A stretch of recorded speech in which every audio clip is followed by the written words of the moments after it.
छोर पर एक और द्वार था। यद्यपि इस द्वार पर सामान्यतः रक्षक नहीं होते थे, पर वो जोखिम नहीं उठाना चाहती थी।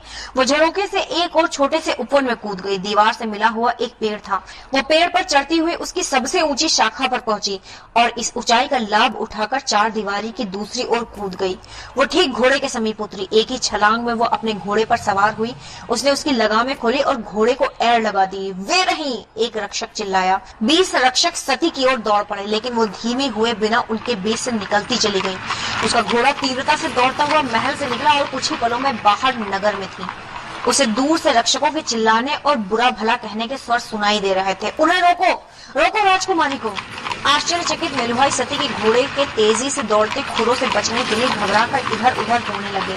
वो आगे खड़े नागरिकों की एक बड़ी भीड़ से बचने के लिए पतली सी गली में मुड़ गई और एक भिन्न सड़क पर निकल आई जो सीधे नगर के प्रमुख द्वार की ओर जाती थी। वो तेजी से अपने घोड़े को पूरी गति से दौड़ाती रही और कुछ ही क्षणों में लोहे के द्वार से पार निकल गई। जैसे ही वो दूसरी ओर पहुंची, उसका घोड़ा कुछ ही दूरी पर चल रही भयंकर लड़ाई के शोर के विह्वल से होकर अपनी पिछली टांगों पर भयानक रूप से खड़ा हो गया। देवगिरी नगर के चबूतरे से लगभग 4 किलोमीटर दूर ठीक सरस्वती के निकट सती को शांति वार्ता स्थल स्पष्ट दिखाई दे रहा था। लबादे और टोप पहने बड़ी संख्या में लोग नंदी और उसके कहीं कम संख्या में सैनिकों से लड़ रहे थे, जिनमें से कई पहले ही धरती पर पड़े हुए थे। सती ने अपने घोड़े को जोरदार एड़ लगाकर तेजी से दौड़ाया। वो देवगिरी के स्वर्ण चबूतरे की मध्य सीढ़ियों से नीलकंठ के निष्ठावान लोगों का युद्धघोष करते हुए तेजी से युद्धरत आदमियों की ओर बढ़ रही थी। हर हर महादेव। अध्याय 45। अंतिम शिकार। युद्ध क्षेत्र की ओर दौड़ते हुए सती आंख सकती थी कि वहां लगभग 300 लबादाधारी हत्यारे थे। वे नागाओं जैसे मुखौटे पहने हुए थे, लेकिन उनकी युद्ध शैली जरा भी पंचवटी के योद्धाओं जैसी नहीं थी। वे स्पष्ट रूप से योद्धाओं का कोई और गुट थे जिन्हें नागाओं जैसा दर्शाया जा रहा था। सती के 100 अंगरक्षकों में से लगभग आधे पहले ही धरती पर पड़े थे और या तो बुरी तरह से घायल थे या मृत थे। चूंकि हत्यारे और उसके सैनिक पूरी तरह एक दूसरे में घुसे युद्धरत थे, इसलिए शत्रु की ऐसी कोई स्पष्ट रेखा नहीं थी जिसमें वो अपने घोड़े को घुसाकर उन्हें ढेर कर सकती। वो जानती थी कि उसे घोड़े से उतरकर लड़ना होगा। युद्ध क्षेत्र के समीप पहुंचकर वो उस क्षेत्र की ओर बढ़ी जहां नंदी एक साथ 3 हत्यारों से लड़ रहा था। उसने नंदी का तीव्र आक्रंदन सुना जब उसने भयानक ढंग से अपने शत्रु के हृदय में तलवार घोंपी। वो अपने बाईं ओर घूमा, बड़ी आसानी से अपनी तलवार से बेधे जा चुके शत्रु को उठाया और उस अभागी आत्मा के शरीर को आगे बढ़ रहे आक्रमणकारी पर दे मारा। एक और हत्यारा नंदी के निकट आ चुका था और उसे पीछे से काटने को तैयार था। सती ने अपने पैर रकाब से निकाले, उछली और अपनी काठी के ऊपर झुककर उसने स्वयं को संभाला और इसी के साथ साथ उसने अपनी तलवार भी निकाल ली। उस हत्यारे के निकट पहुंचकर जो नंदी को पीछे से काटने वाला था, उसने घोड़े से कूदते हुए अपनी तलवार भी भयानक ढंग से घुमाई और एक ही बार में उस हत्यारे की गर्दन काट डाली।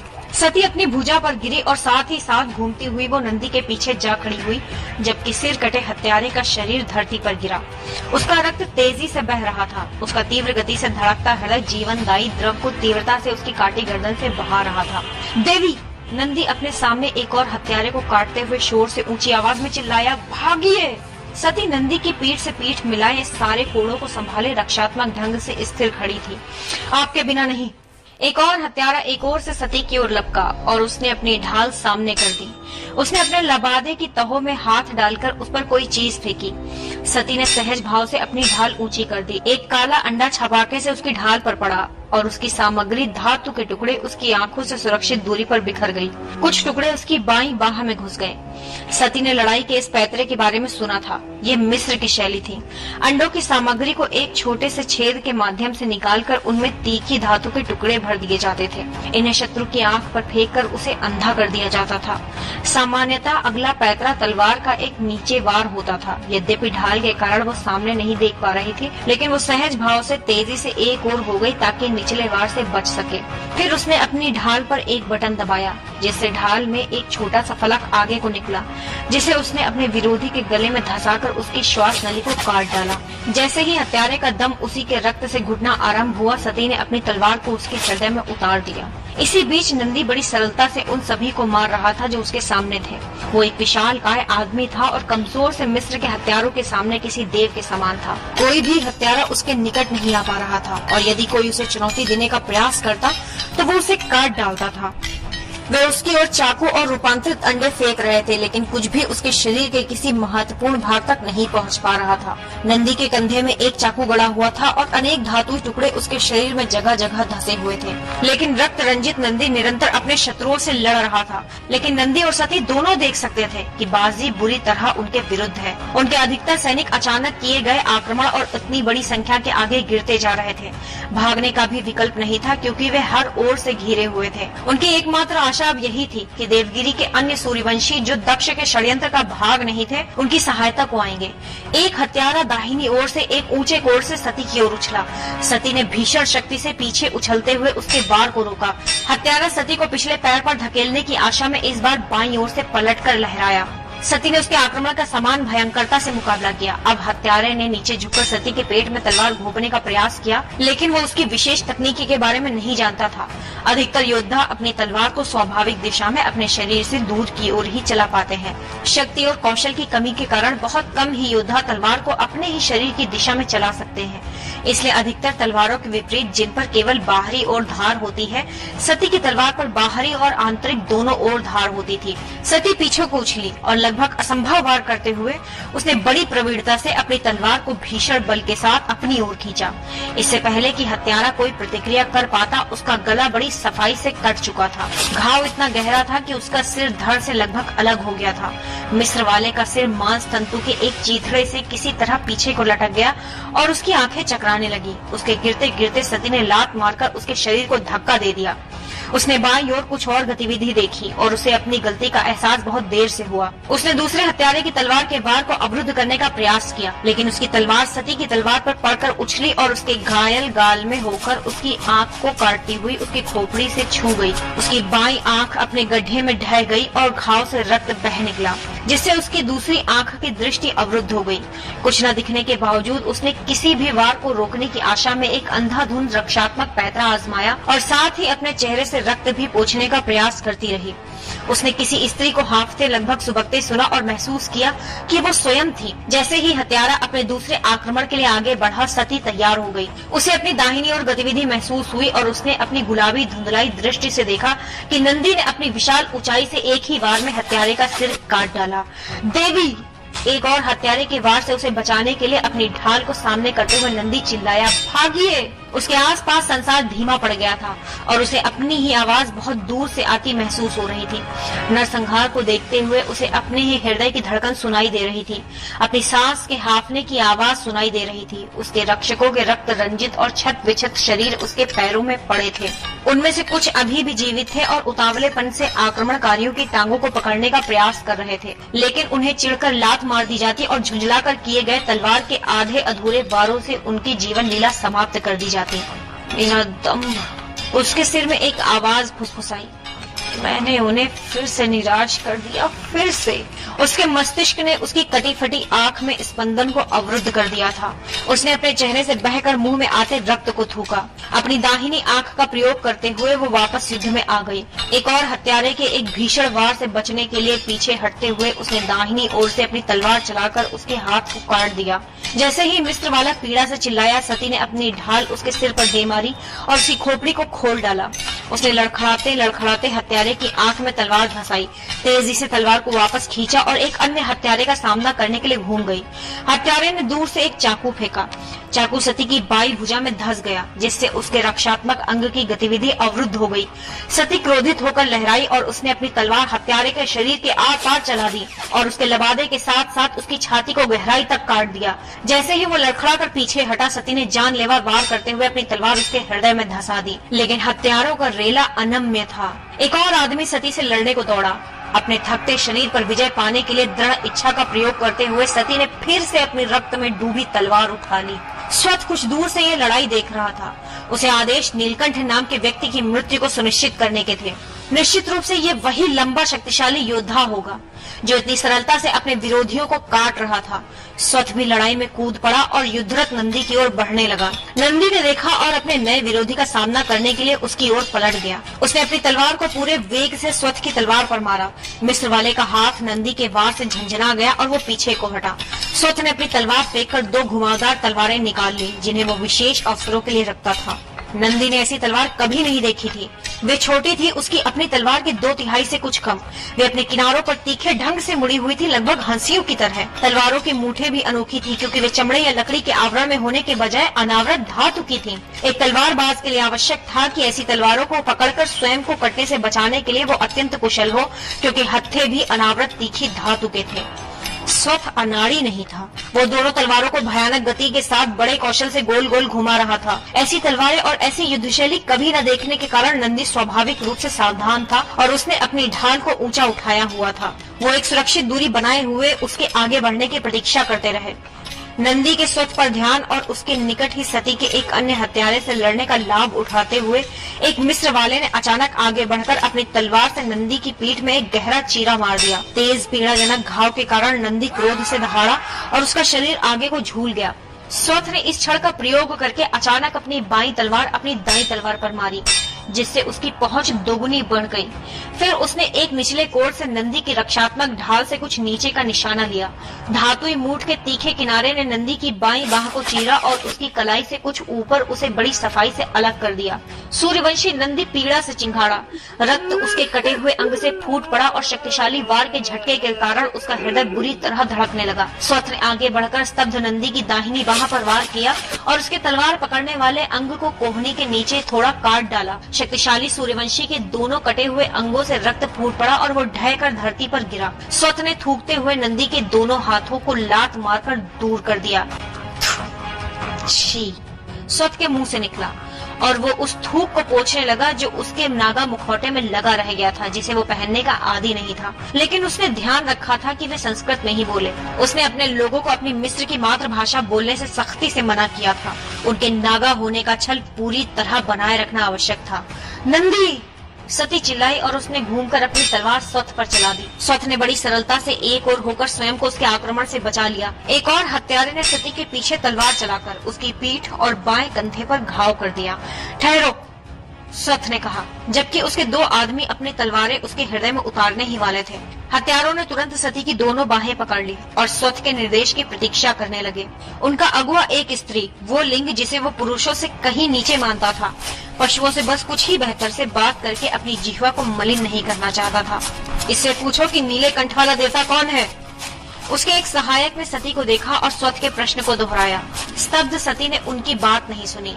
वो धरती पर चित्त पड़े नंदी को ही देखती रही, जिसके कटे हुए अंगों से रक्त भयानक गति से बहता जा रहा था। किंतु मूर्छित सूर्यवंशी की सांस अभी भी चल रही थी। वो जानती थी कि चूंकि घाव केवल अंगों पर थे, इसलिए रक्त का बहाव इतना भयानक नहीं होगा कि उससे तुरंत मृत्यु हो जाए। यदि वो उसे कुछ और समय तक जीवित रख पाती है, तो विशेषज्ञ चिकित्सकीय सहायता से उसे अब भी बचा सकती थी। क्या यही नीले गले वाला देवता है? स्वथ ने नंदी की ओर संकेत करते हुए पूछा। स्वथ के सहायक ने प्रश्न सती से दोहराया, लेकिन सती कनखियों से देवगिरी के द्वारों को देख रही थी। वो चबूतरे पर चढ़े लोगों को अपनी ओर दौड़ते देख रही थी। वे शायद 10-15 मिनट में वहां पहुंच जाते। उसे नंदी को इतनी देर तक ही जीवित रखना था। सती से उत्तर न मिलने पर स्वथ ने झुंझलाकर अपना सिर हिलाया। इन बेवकूफ बच्चा पैदा करने वाली मशीनों को अतेन का अभिशाप लगे। सती ने स्वथ को घूरा और अपने देवता के नाम पर सौगंध लेने की उसकी त्रुटि को पकड़कर वो उसकी पहचान के बारे में विश्वस्त हो गई। वो मिस्र का था, अतेन पंथ का हत्यारा। उसने अपनी युवावस्था में उनकी संस्कृति के बारे में जाना था। उसे तुरंत समझ आ गया कि क्या करना है। स्वथ ने नंदी की ओर इशारा किया और अपने आदमियों की ओर घूमा। इस मोटे देव का सिर काट दो, यही नीले गले वाला देवता होगा। अन्य घायलों को जीवित छोड़ दो। वे प्रत्यक्षदर्शी होंगे कि उन पर नागाओं ने आक्रमण किया था। और हमारे मृतकों को एकत्रित कर लो, हम तुरंत यहाँ से निकलेंगे। ये नीले गले वाला देवता नहीं है, सती ने थूका। तुम इनका गला नहीं देख सकते, मिस्र के मूर्ख?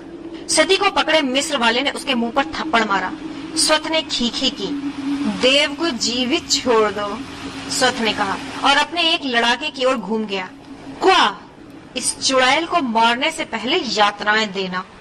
बड़ी प्रसन्नता से स्वामी, क्वा मुस्कुराया, जो श्रेष्ठ लड़ाका तो नहीं था परंतु यातना देने की कला में निपुण था। स्वथ अपने आदमियों की ओर पलटा। ऊंट के गोबर के सड़े हुए अवशेषों, मुझे कितनी बार बोलना पड़ेगा? हमारे मृतकों को इकट्ठा करना आरंभ करो, हम बस कुछ क्षणों में यहाँ से निकल रहे हैं। स्वत के हत्यारे उसके आदेश का पालन करने में लगे और क्वा अपनी रक्त रंजित तलवार म्यान में वापस डालता हुआ सती की ओर बढ़ा। फिर उसने एक चाकू निकाला। छोटा फलक यातना के लिए हमेशा आसान होता था। सती अचानक सीधी हुई और जोर से चिल्लाई, अतेन का द्वंद्व। क्वा बुरी तरह चौंक कर जहाँ था वहीं थम गया। हतप्रभ स्वत ने सती की ओर घूर कर देखा। अतेन का द्वंद्व मिस्र के हत्यारों का एक प्राचीन संकेत था, जिसके अनुसार कोई भी उन्हें द्वंद्व के लिए ललकार सकता था। द्वंद्व करने के लिए वे नैतिक रूप से बाध्य होते थे। ये केवल द्वंद्व ही हो सकता था। कई हत्यारे आक्रमण नहीं कर सकते थे, अन्यथा उन्हें अपने क्रुद्ध देवता सूर्य के कोप का सामना करना पड़ेगा, और ये अतेन का चिरस्थायी अभिशाप था। क्वा अनिश्चित भाव से स्वत की ओर मुड़ा। स्वत ने क्वा को घूरा, तुम विधि जानते हो? क्वा ने सिर हिलाया और अपना चाकू फेंक दिया। उसने अपनी तलवार निकाली, अपनी ढाल को आगे किया और प्रतीक्षा करने लगा। सती ने स्वयं को उन हत्यारों से छुड़ाया जो उसे पकड़े हुए थे। उसने झुककर एक हारे हुए हत्यारे के लबादे से थोड़ा सा कपड़ा फाड़ा, उसे अपने चेहरे पर बांधा और अपने चेहरे पर रक्त के फैलने को रोकने के प्रयास में अपनी कटी हुई आंख को ढक लिया। उसे आशा थी कि इस तरह उसकी स्वस्थ आंख बिना रोक टोक के ठीक से देख सकेगी। फिर उसने अपने बाएं बाजू में धंसे हुए चाकू को धीरे धीरे निकाला और अपने घाव पर एक और पट्टी बांधी, जिसे उसने अपने दांतों का प्रयोग करते हुए कसा। फिर उसने अपनी तलवार निकाली और अपनी ढाल को ऊंचा कर लिया, तैयार प्रतीक्षारत। क्वा ने अचानक अपनी ढाल को फेंक दिया। आसपास खड़े सारे हत्यारे ठहाके लगाने और तालियां बजाने लगे। स्पष्ट था कि क्वा ये दिखाकर सती का उपहास करना चाहता था कि एक मूर्ख महिला से लड़ने के लिए उसे ढाल की आवश्यकता नहीं है, लेकिन वो ये देखकर चकित रह गया कि सती ने भी अपनी ढाल फेंक दी। क्वा जोर से दहाड़ा और अपनी तलवार को एक ऊंचे कोण पर लहराते हुए उसने आक्रमण कर दिया। सती आक्रमण से बचते हुए सहजता से पीछे को झुककर बाईं ओर लहरा गई। क्वा ने तेजी से पलटकर फिर से अपनी तलवार को ऊंचा लहराया और सती को चकित कर दिया। उसकी तलवार सती के हाथ पर पड़कर उसकी 4 उंगलियों को काटती चली गई, लेकिन वो दंग रह गया कि सती ने घाव से विवल होने के बजाय अपनी तलवार को क्वा पर ऊंचाई से चलाया। क्वा ने लहराकर सती के प्रहार पर एक ऊंचे वार से उत्तर दिया। इस बीच सती समझ चुकी थी कि झूलता प्रहार क्वा का विशेष आक्रमण है। वो इसका लाभ उठाते हुए क्वा पर ऊंचे कोण से वार करती रही और मिस्रवासी जवाबी प्रहार करता रहा। दोनों एक दूसरे को चकित करने के लिए बार बार दिशा बदलते रहे, लेकिन वार लगभग एक जैसे थे और इसलिए कोई गंभीर घाव नहीं हो रहा था। अचानक सती एक घुटने पर झुकी और उसने जोरदार प्रहार किया। ये प्रहार सटीक रहा। उसके फलक ने क्वा के पेट को गहराई तक बुरी तरह से काट दिया था। वो ढहा और उसकी अंतड़ियां बिखरकर धरती पर आ रही। सती झुके हुए क्वा के पास खड़ी हो गई, जो तीव्र पीड़ा से जड़ हो गया था। उसने अपनी तलवार को लंबवत पकड़ा और उसे क्वा की गर्दन में धंसाकर सीधे उसके हृदय तक पहुंचा दिया, जिससे वो तुरंत मर गया। भौचक्के स्वत ने सती को देखा। उसे केवल उसके तलवारबाजी के कौशल ने नहीं चौंकाया था, बल्कि उसके चरित्र ने भी। उसने क्वा का गला नहीं काटा, जबकि वो आसानी से ऐसा कर सकती थी। उसने उसे अपना सिर रखने दिया। उसने उसे सम्मानजनक मौत दी थी, एक सैनिक की मौत। उसने अतेन के द्वंद्व के नियमों का पालन किया था, यद्यपि वे नियम उसके नहीं थे। सती ने एक ओर होकर अपनी रक्त रंजित तलवार को धरती की मिट्टी में धंसा दिया। फिर उसने आगे झुककर अब तक मर चुके क्वा के लबादे से एक और कपड़ा फाड़ा और उसे अपनी बाईं हथेली पर इस तरह बांध लिया कि उससे वह क्षेत्र ढक जाए जहां उसकी 4 उंगलियां कटी थी। वो तन कर खड़ी हुई और उसने इस बात का पूरा ध्यान रखते हुए तलवार को धरती से निकालकर ऊंचा उठाया कि वो नंदी को नहीं देखे। बस कुछ क्षण और। अगला कौन है? एक और हत्यारा आगे बढ़ा। उसने अपनी तलवार की ओर हाथ बढ़ाया और फिर हिचकिचाने लगा। उसने सती को लंबे फलक के साथ उत्कृष्ट ढंग से लड़ते देखा, इसलिए उसने अपने कंधे की पेटी से एक चाकू निकाला। मेरे पास चाकू नहीं है, सती ने कहा, और न्याय संगत रूप से लड़ने के लिए उसने अपनी तलवार को म्यान में डाल दिया। स्वत ने अपना चाकू निकाला और उसे सती की दिशा में ऊंचा उछाल दिया। उसने हाथ बढ़ाकर सुंदर ढंग से संतुलित अस्त्र को आसानी से पकड़ लिया। इस बीच हत्यारे ने अपना लबादा उतार लिया था और मुखौटा पीछे खींच लिया था। वो एक कुशल योद्धा के विरुद्ध बाधित दृष्टि की कमी के साथ नहीं लड़ना चाहता था। अपने बाएं हाथ की 4 उंगलियां खोने के बाद सती इस हत्यारे से उस तरह नहीं लड़ सकती थी जिस तरह वो कई वर्ष पूर्व करचक में तारक से लड़ी थी, जहां उसने आक्रमण की दिशा के बारे में अपने विरोधी को उलझाने के लिए अपना चाकू अपनी पीठ पर छिपाया हुआ था। इसलिए वो अपना चाकू अपने सामने पकड़े रही, अपने दाएं हाथ में, लेकिन उसने मूठ को आगे करते हुए फलक को पीछे अपनी ओर किया हुआ था, जिससे वहां एकत्रित सारे हत्यारे चकित थे। मिस्रवासी पारंपरिक युद्ध मुद्रा में आ गया था और उसने चाकू की दिशा सती की ओर की हुई थी। उसने आगे बढ़कर जोरदार वार किया। सती वार से बचने के लिए पीछे को उछली, लेकिन फलक ने उसके कंधे पर काटा जिससे रक्त निकलने लगा। इससे हत्यारे को आगे बढ़ने का साहस पैदा हुआ और वो आगे बढ़ता हुआ चाकू को दाएं से बाएं घुमाने लगा। सती पीछे हटकर हत्यारे को अपने जाल में आगे बढ़ने देती रही। हत्यारे ने अचानक पैतरा बदला और उसने सामने की ओर सीधा प्रहार किया। सती ने वार से बचकर दाईं ओर लहराते हुए अपना दायां हाथ उठाया। अब वो चाकू को अपने बाएं कंधे के ऊपर ऊंचा उठाए हुए थी, लेकिन वो काफी पीछे तक नहीं हटी थी। हत्यारे के चाकू ने उसके पेट के बाएं पक्ष को काटा और वहां मूठ तक धंसा दिया। भयानक पीड़ा पर कुलबुलाए बिना सती ने ऊंचाई से अपने चाकू को लाकर सीधे मिस्रवासी की गर्दन में धंसा दिया।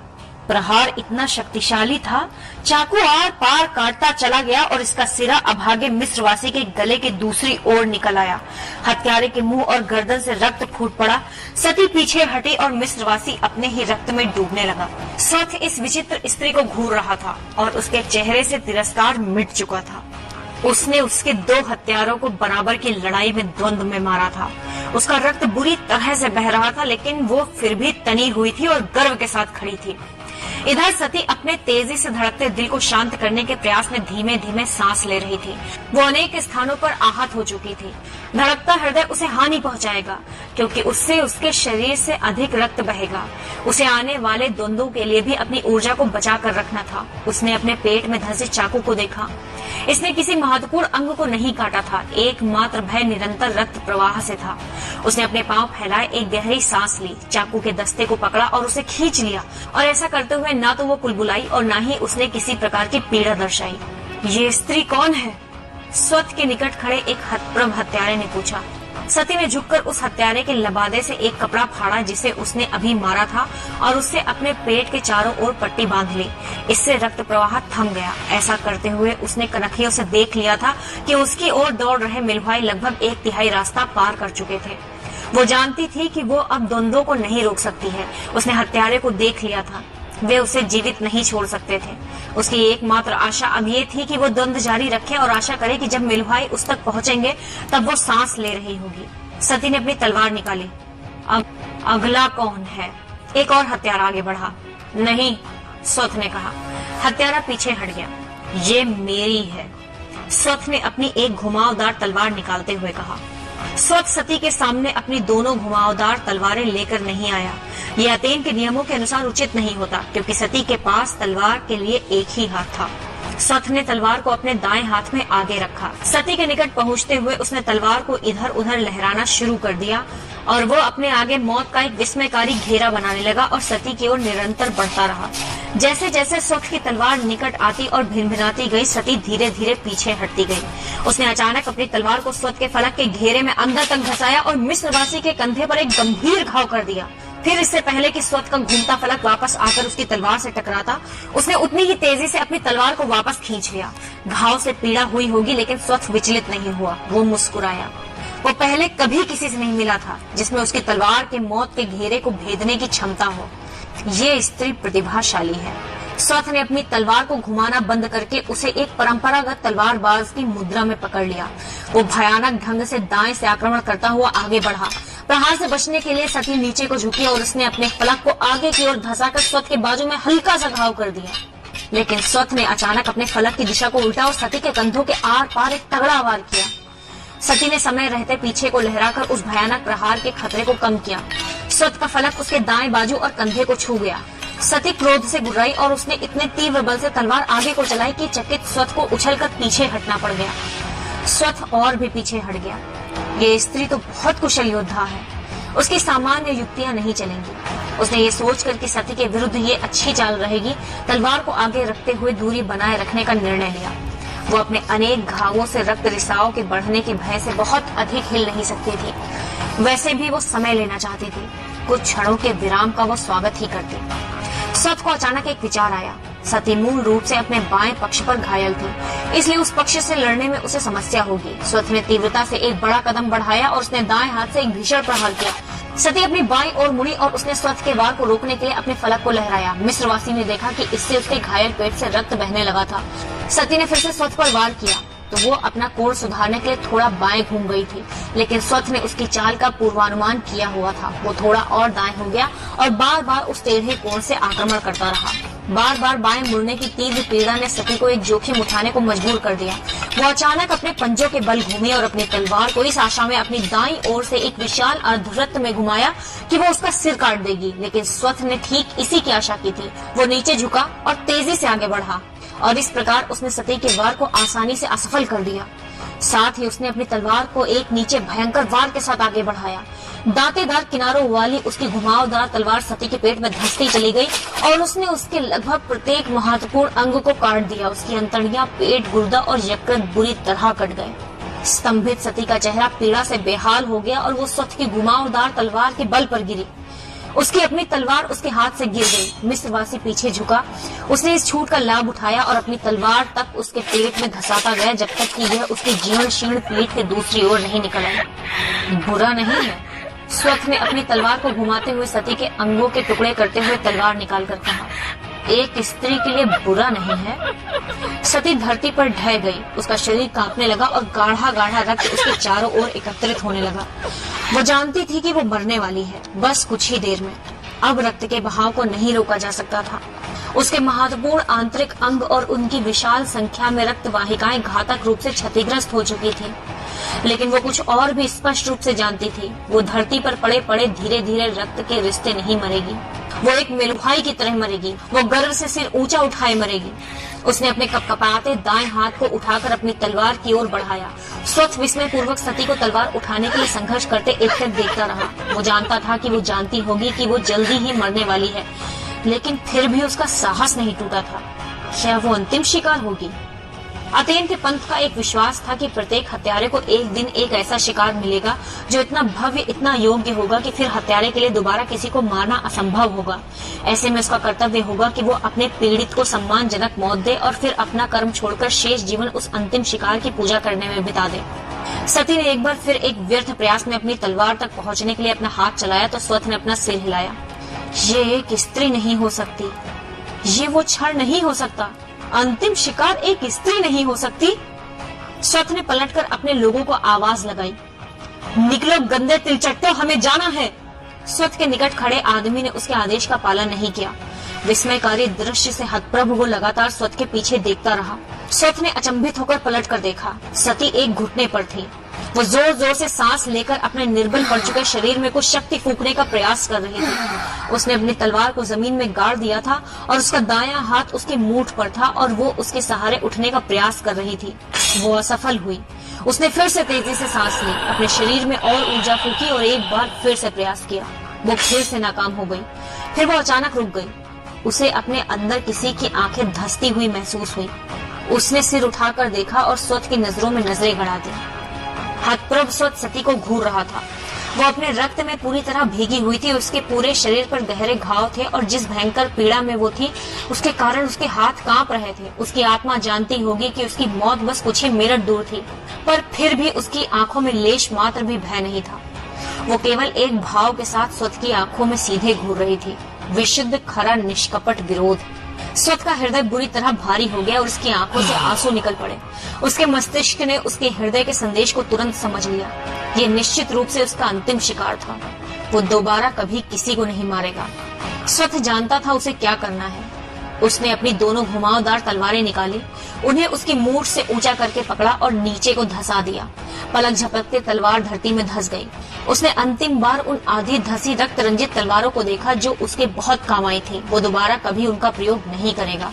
वो एक घुटने पर झुका। अपने प्रहार के लिए जगह बनाने को उसने अपने कंधे पीछे किए और फिर उसने दोनों मूठों को अपनी हथेलियों से बाहरी ओर घुमाते हुए दोनों फलकों के 2 टुकड़े कर दिए। फिर वो उठा। उसने अपना कंटोप पीछे किया और अपना नकाब उतार दिया। सती उसकी नाक की हड्डी पर एक काले आग के गोले का गोदना देख सकती थी, जिसकी किरणें बाहर की ओर बिखरी हुई थी। स्वथ ने हाथ पीछे करके अपनी पीठ के आर पार बंधी म्यान से तलवार खींची। उसके अन्य शस्त्रों के विपरीत ये तलवार चिन्हित थी। इस पर उसके देवता अथेन का नाम अंकित था। उसके नीचे भक्त का नाम स्वथ अंकित था। ये फलक पहले कभी प्रयोग नहीं किया गया था। इसका एकमात्र उद्देश्य था अंतिम शिकार के रक्त को चखना। उसके बाद इस तलवार का कभी प्रयोग नहीं किया जाएगा। स्वथ और उसके वंशजों द्वारा इसकी पूजा की जाएगी। स्वथ सती के सामने झुका। उसने अपनी नाक की हड्डी पर काले गोदने की ओर इशारा किया और एक प्राचीन सौगंध दोहराई।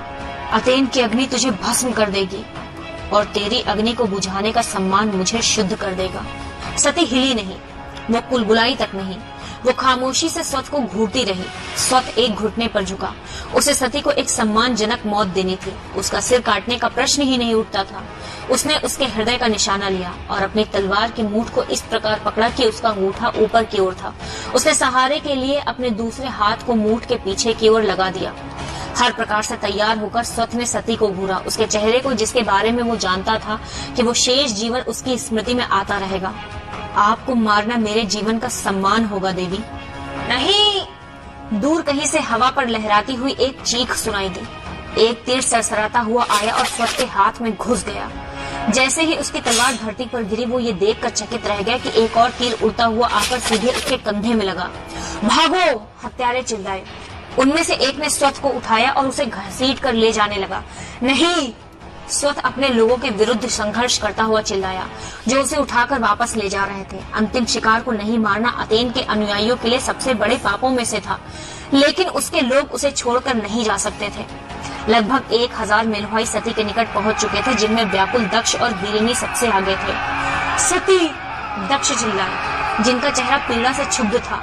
मुझे छूना मत! धरती पर ढहते ढहते सती दहाड़ी। दक्ष बुरी तरह रोते हुए दोहरे हो गए थे और अपने नाखून अपने चेहरे में गड़ा रहे थे। सती! वीरिनी ने चिल्लाते हुए अपनी बेटी को अपनी बाहों में ले लिया। माँ! सती फुसफुसाई, बोलो मत, आराम करो। वीरिनी चिल्लाई और फिर उसने उतावलेपन से पलट कर देखा। वैद्य को बुलाओ, तुरंत! माँ, चुप रहो मेरी बच्ची। माँ, मेरा समय आ गया है। नहीं नहीं, हम तुम्हें बचा लेंगे, हम तुम्हें बचा लेंगे। माँ, मेरी बात सुनिए, सती ने कहा। मेरी बच्ची, मेरा शरीर शिव को सौंपा जाएगा। तुम्हें कुछ नहीं होगा।